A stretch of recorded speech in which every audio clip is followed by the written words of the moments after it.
এক নাম্বার নবীর প্রিয় খাবার ছিল স্বচ্ছ পানি, দুই নাম্বার নবীর প্রিয় খাবার ছিল খেজুর, তিন নাম্বার নবীর প্রিয় খাবার ছিল মধু। এক একটা বৈজ্ঞানিকরা গবেষণা করে বলছিল মারাত্মক জিনিস। এরপরে নবীর প্রিয় খাবার ছিল কি জানেন? ফলের মধ্যে নবীজি সিজনের ফলগুলো খেতে ভালোবাসতেন। সিজনের ফল, তার মধ্যে দুটো ফল বেশি খেতেন। একটা হলো রুম্মান, মানে আনার বেদানা, এই খাবারটা, এই ফলটা নবী খেতে ভালোবাসতেন। আরেকটা হলো কি জানেন? বাতিকুল আহমার, তরমুজ, লাল তরমুজ খেতে নবী ভালোবাসতেন। আর বৈজ্ঞানিকরা গবেষণা করে দেখছে এই রোজারা রাখে তাদের তরমুজ কত উপকার। কোথায় আছেন আপনি?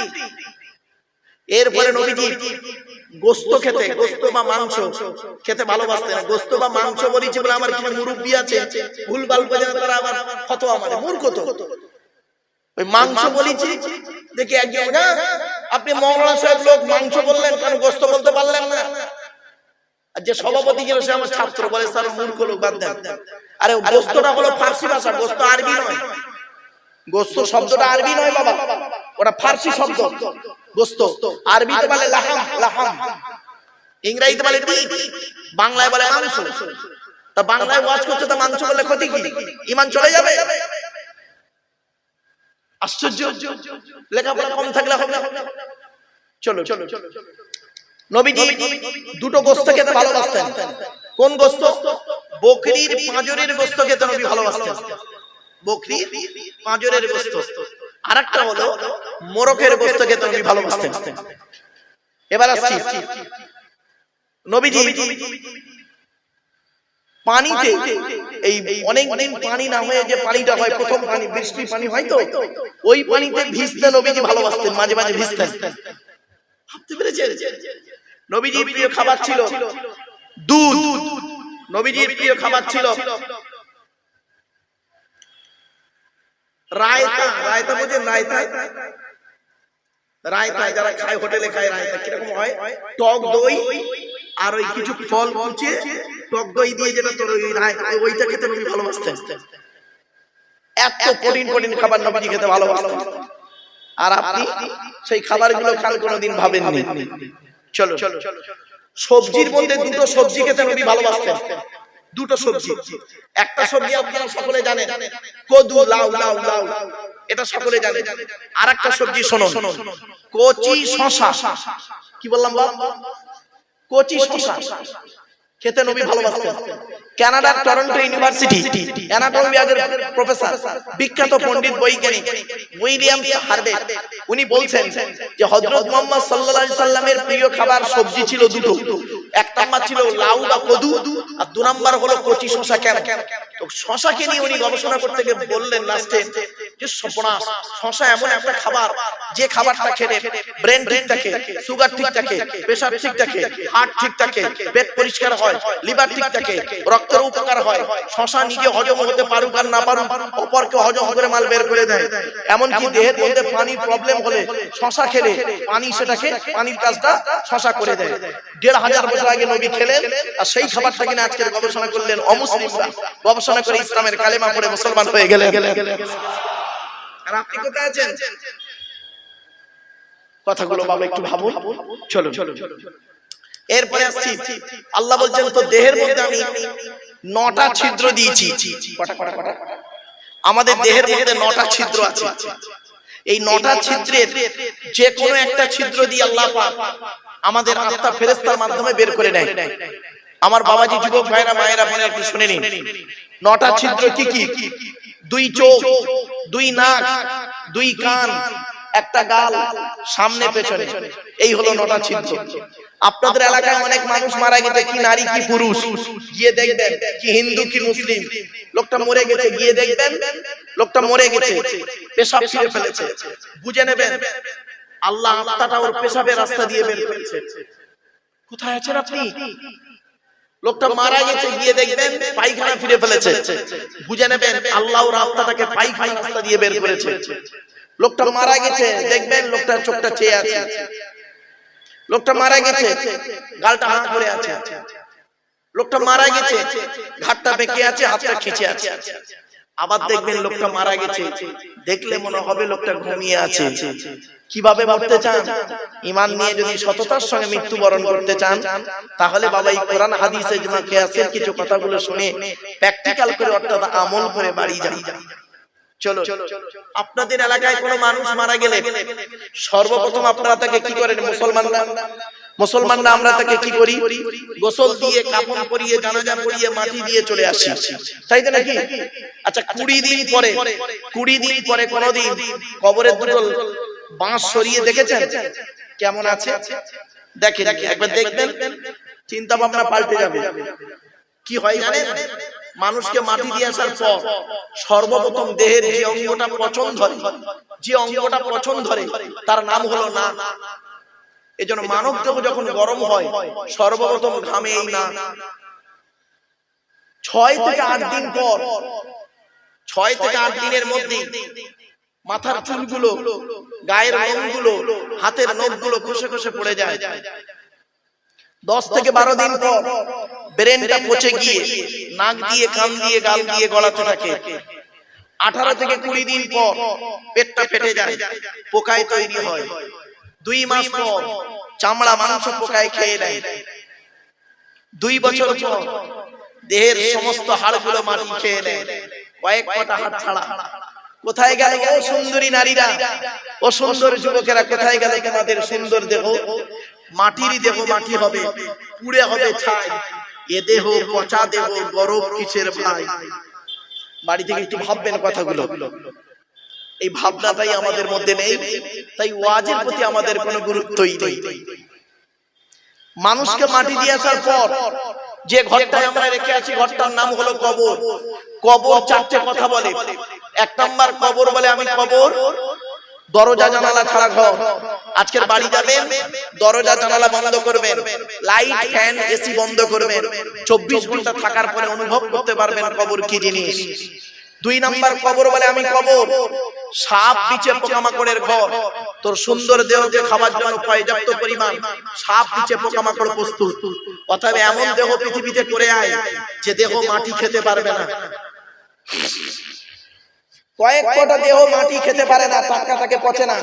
বাপেরা, ওই দেহগুলোর মধ্যে আমাদের একটা দেহ হয় কিনা একটু দেখি চলুন। 1 নাম্বার নবীদের দেহ মোবারক মাটি খেতে পারে না, টাটকা থাকে।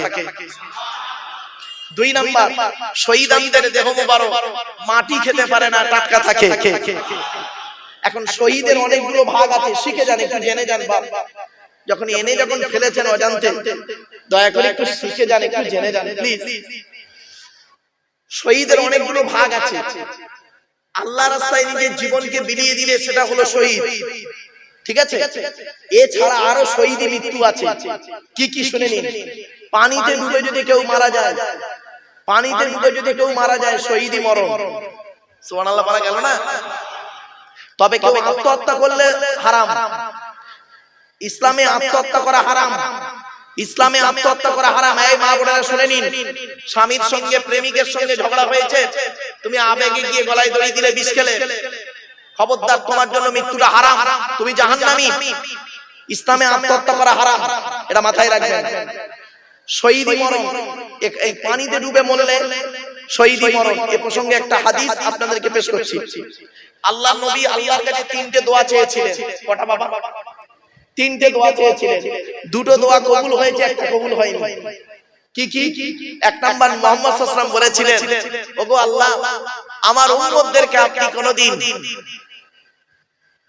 না খাইয়ে মারবেন না, ক্ষুধা দিয়ে মারবেন না।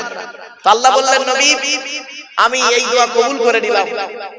আমি তোমার উম্মতদেরকে, যারা আমাকে 100% বিশ্বাস করবে আর তোমার কথা মতো যারা চলবে পৃথিবীতে, আমার কোরআন মোতাবেক যারা পৃথিবীতে চলবে, আমি তাদেরকে না খাইয়ে মারবো না, ঠিক খাওয়াবো। যেখানেই থাকবে আমি আল্লাহ যে কোনো ওসিলায় তার কাছে খাবার পৌঁছে দেবো। 1 নাম্বার। 2 নাম্বার নবী বললেন, 2 নাম্বার দোয়া কি চেয়েছিলেন?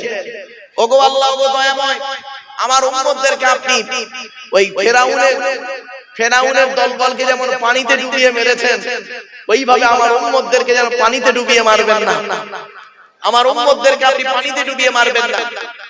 তখন নবীজি এই দোয়া যখন করলেন, আল্লাহ এই দোয়া কবুল করে নিলেন। আল্লাহ বললেন, নবী তোমার উম্মতদেরকে আমি কোনোদিন পানিতে ডুবিয়ে মারব না। যদি কেউ কোনো কারণে পানিতে ডুবে মরে, যদি কেউ কোনো কারণে পানিতে ডুবে মরে, আপনার কি বলবো, ওই জাহাজ ডুবে বলুন বা ট্রলার ডুবে বলুন, নৌকা ডুবে, যদি পানিতে কেউ ডুবে মরে যায়, আমি আল্লাহ তাকে শহীদের মর্যাদা দিয়ে দিলাম। এরপরে আসছি, আগুনে পুড়ে যদি কেউ মারা যায়, আগুনে পুড়ে মারা গেলে শহীদি মরণ, তবে আত্মহত্যা করলে হারাম। আবার দেখুন, অজানা রোগে যদি কেউ মারা যায়, অজানা রোগ, অজানা রোগে যদি কেউ মারা যায় শহীদি মরণ। জ্বর সর্দিতে যদি কেউ মারা যায় শহীদি মরণ। বগলে ফোঁড়া হয়ে যদি কেউ মারা যায় শহীদি মরণ। পেটের রোগে যদি কেউ মারা যায় শহীদি মরণ। কোন মেয়ে ছেলে বাচ্চা হতে গিয়ে যদি মারা যায় শহীদি মরণ। আপনি কি ভাবছেন? বাড়ি থেকে ভাববেন। এরপরে আসছি, দিয়াল চাপা পড়ে যদি কেউ মারা যায়, দিয়াল চাপা পড়ে যদি কেউ মারা যায় শহীদি মরণ। তো এক নাম্বার হলো নবীদের দেহ মোবারক মাটি খেতে পারে না, টাটকা থাকে। দুই নাম্বার হলো শহীদানদের দেহ মোবারক মাটি খেতে পারে না, টাটকা থাকে। তিন নাম্বার হলো মোকাম্মাল কোরআনী হাফেজের দেহ, মোকাম্মাল কোরআনী হাফেজের দেহ মাটি খেতে পারে না, টাটকা থাকে।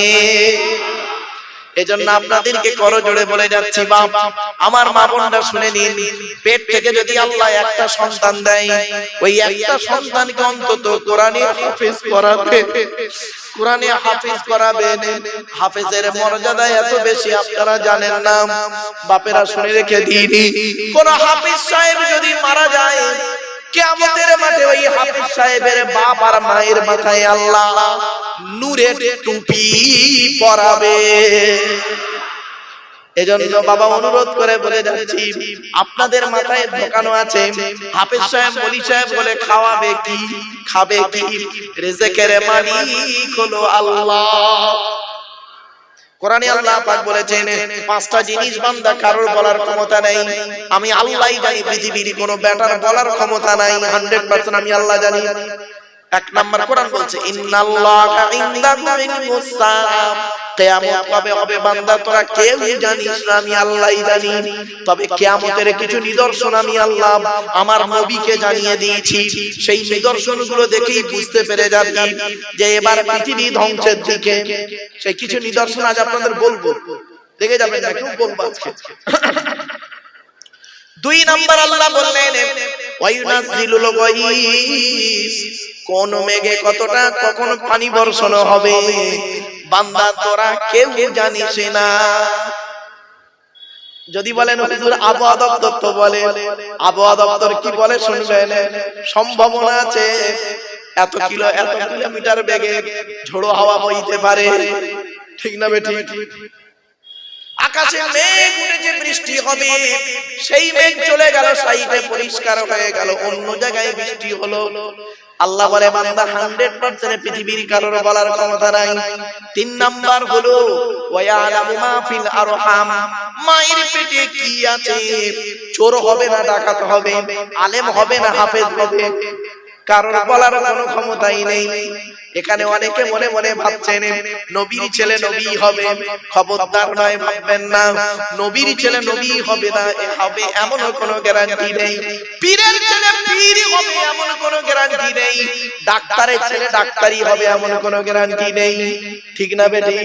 পরিশ্রম করতে হবে, যদি আল্লাহ তকদিরে রাখে তবেই সে ডাক্তারের ছেলে ডাক্তার হবে, মাস্টারের ছেলে মাস্টার হবে, পরিশ্রম করতে হবে, ঠিক না বেটি? কথাগুলো বুঝতে পারছেন? অসুবিধা হচ্ছে আপনাদের? এরপরে 4 নাম্বার হলো ওয়ামা তাদরি নাফসুম মাযা তাকসিবু গাদা, আগামী কাল বান্দা কি খাবার খাবে, কত টাকা উপার্জন করবে, কোথায় খাবে, এ বলার ক্ষমতা কারণ নাই। আমি আল্লাহই জানি তুমি কোথায় খাবে আগামী কাল।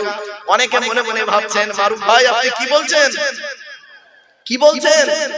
আমার ঘরের ফ্রিজে আজকে গোশত রাখা আছে, আমার স্ত্রী কালকে আলু দিয়ে রান্না করবে, আমি খাবো দুপুরবেলা। আল্লাহ বলে শোন, তোর স্ত্রী রান্না করে দেবে, তুই বেসিনে হাতটা দিয়ে গালে ভাত তুলবি, হঠাৎ তোর মোবাইলটা বেজে উঠবে, কে ফোন করেছে? তোর বড় শালা ফোন করেছে।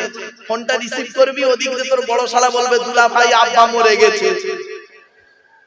খাওয়া শেষ, দেগঙ্গায় চায়ের দোকানে বসে ঘুগনি আর রুটি খাচ্ছে বেলা 2টার সময়। খাবার কথা কি ছিল? আল্লাহ বলেন মা তাদরি নাফসুম মাযা তাকসিবু গাদা, আগামী কাল বান্দা কি খাবার খাবে, কোথায় খাবে, কতটা উপার্জন করবে, লাভ হবে না লস হবে, এ বান্দা বলার কোনো ক্ষমতাই নেই।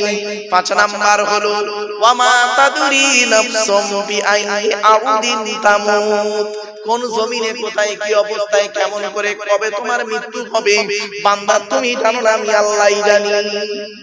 হয়তো অনেকে মুরব্বীরা মনে মনে ভাবছেন আমার মৃত্যু আমার ঘরেই হবে।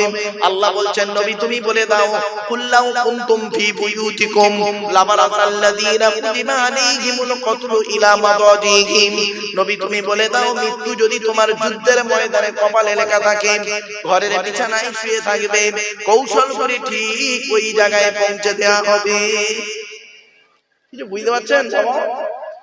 তাই এজন্য আপনাদেরকে অনুরোধ করে বলে যাচ্ছি, তাহলে 1 নাম্বার হলো নবীদের দেহ মোবারক মাটি খেতে পারে না, 2 নাম্বার হলো শহীদানদের দেহ মোবারক, 3 নাম্বার হলো মুকাম্মাল কোরআনে হাফেজের দেহ মাটি খেতে পারে না, 4 নাম্বার হলো হাক্কানি আলেমের দেহ মাটি খেতে পারে না। হাক্কানি আলেম কি আলেম? জোরে বলুন বাবা। শব্দটা কিন্তু আমি 3 বারে ব্যবহার করেছি। হাক্কানি আলেম কাকে বলে? খালে গালে দাড়ি রাখলে মাথায় টুপি দিলে আর কোরআনের আয়াত বললে হাদিস বললে হাক্কানি আলেম নয় বাবা।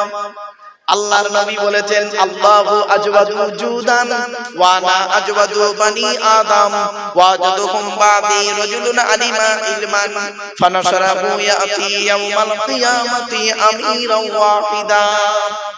আল্লাহর নবী বলেন আল্লাহ হলেন সবথেকে বড় দাতা, আল্লাহর পরে বড় দাতা হলাম আমি মুহাম্মদ সাল্লাল্লাহু আলাইহি সাল্লাম। আমার পরে বড় দানশীল ব্যক্তি কে জানো? পৃথিবীর ওই আলেম, ওই জ্ঞানী লোকটা যিনি জ্ঞান অর্জন করেছেন, জ্ঞান মোতাবেক নিজে চলেছেন, সমাজের মানুষকে বলেছেন, তার জ্ঞান থেকে মানুষ উপকৃত হতে পেরেছে, ওই শ্রেণীর জ্ঞানী লোকেদেরকে কিয়ামতের মাঠে আল্লাহ এক একটা দলের আমির নেতা করে তুলবে। 1 নাম্বার জ্ঞান অর্জন করতে হবে, জ্ঞান মোতাবেক আগে নিজে চলতে হবে, তারপর লোককে বলতে হবে। শুধু বললে হবে না, লোক যেন এই শোনা থেকে উপকৃত হতে পারে এমন ওয়াজ করা চলবে না বাবা। আজ আমি ওয়াজ করে চলে যাব, কালকে আপনারা মারামারি লেগে যাবেন, আর আপনারা যদি জাহান্নামে যান সর্বপ্রথম আমাকেই দেখতে পাবেন। আল্লাহ বলে তোর বক্তব্যের মাধ্যমেই এরা সাধারণ মানুষ মারামারি করে মরে যাবে, তুই আগে জাহান্নামে। কোথায় আছেন? এজন্যই বলেছিলাম বাবা 1 ঘন্টা লেকচার দিতে গেলে 3 ঘন্টা বই পড়তে হবে। মাইকের সামনে এসে কিছু বলার নাম বক্তা নয়। চলুন আগে যাই একটু একটু করে। এবার আসছি হাক্কানি আলেম। আল্লাহ রাসূল বলেছেন কোন আলিমান, হাক্কানি আলেম হও। হাক্কানি আলেম যদি হতে না পারো, আও মুতাআল্লিমান, হাক্কানি আলেমের ছাত্র হও, তাও যদি সুযোগ না পাও, আও মুস্তামিয়ান, হাক্কানি আলেমরা যেটা বলে মনোযোগ সহকারে শ্রবণ করো, আমল করো, তাও যদি সুযোগ না পাও, আও মুহিব্বান, হাক্কানি আলেমদেরকে অন্তর দিয়ে ভালোবাসো, ওয়ালা তাকুন খামিসান ফাতুহলিকু, 5 নাম্বারটা হতে যাও না, তাহলে ক্ষতিগ্রস্ত হয়ে যাবে। এই জন্য আমি ওয়াজের শুরুতেই কথাটা বলতাম, কিন্তু তখনও বলিনি, কারণ মানুষ অ্যাটেনশন হতে একটু দেরি হয়ে গেল। চলো আপনারা দয়া করে যখন জলসা দেবেন, আমি আপনাদের দুটো হাত জোড় করে অনুরোধ করছি, আপনাদের অনুরোধ করছি, বাবা জলসা যখন দেবেন তিনটে জিনিসকে ঠিক রাখবেন। 71 বছরের জলসা, আল্লাহর ওলির নামে জলসা দিচ্ছেন, আল্লাহর ওলির রুহানি আত্মাটা নিশ্চয়ই খবর পাচ্ছে, আল্লাহ তাকে জানাচ্ছেন রুহানি আত্মাকে, আমারে ভুল বুঝবেন না। তিনটে জিনিসকে ঠিক রাখবেন। 1 নাম্বার হলো বক্তা, 2 নাম্বার হলো কমিটি, 3 নাম্বার হলো শ্রোতা। বক্তার কি দেখবেন? বক্তার দুটো জিনিস দেখবেন। 1 নাম্বার দেখবেন বক্তাটি সত্যিকারের আলেম কিনা, সত্যিকারের আলেম কিনা, এডুকেটেড পারসন কিনা, শিক্ষিত মানুষ কিনা। শুধু বক্তাটা ডিগ্রি থাকলে হবে না, বক্তাটার আমল আছে কিনা দেখবেন। বক্তা নিজে 5 ওয়াক্ত নামাজ পড়ে কিনা, বক্তাটি রমজান মাসে রোজা রাখে কিনা, বক্তাটি ওর বাবা-মার ভাত দেয় কিনা, বক্তাটি ওর ভাই বোনের ফারাইজে অংশ দিয়েছে কিনা, বক্তাটি ওর প্রতিবেশীর সঙ্গে ভালো আচরণ করে কিনা, বক্তাটি ওর ছেলে মেয়ের দায়িত্ব পালন করে কিনা, বক্তাটি ওর স্ত্রীর হক আদায় করে কিনা, বক্তাটির চরিত্রটা ঠিক আছে কিনা। আমি বলিনি, আমারে ভুল বুঝবেন না বাবা। বক্তারি কোন নেশাভান করে কিনা। আল্লাহর নবী বলেছেন কুল্লু মুস্কিরিন হারাম, প্রত্যেকটা নেশাদ্রব্য জিনিস মস্তিষ্কের বিকৃতি ঘটায়, ওটা হলো হারাম। বাড়ি থেকে একটু ভাববেন, আমরা মদখোরদের ঘৃণা করি, সুদখোরদের ঘৃণা করি, জেনাখোরদের ঘৃণা করি, তাই না? আরো ঘৃণার পাত্র অনেক আছে, তাদেরকে আমরা শ্রদ্ধা করি।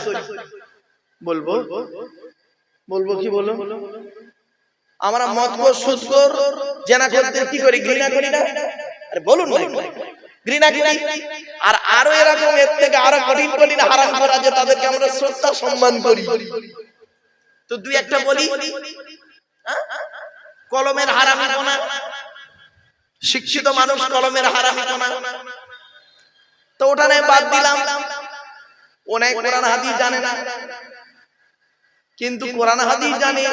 গালে দাড়ি মাথায় টুপি বড় পাঞ্জাবি, গালে দাড়ি মাথায় টুপি বড় পাঞ্জাবি, দিল্লি বোম্বাই মিরাট সুরাট গুজরাট হায়দ্রাবাদ আহমেদাবাদ লখনউ বেনারস আসাম ত্রিপুরা মেঘালয় মণিপুর ইম্ফল যোধপুর জয়পুর ভাইজাগ পাটনা কটক ভুবনেশ্বর ব্যাঙ্গালোর চেন্নাই থেকে শুরু করে কর্ণাটকের কোচি পর্যন্ত কি হলো?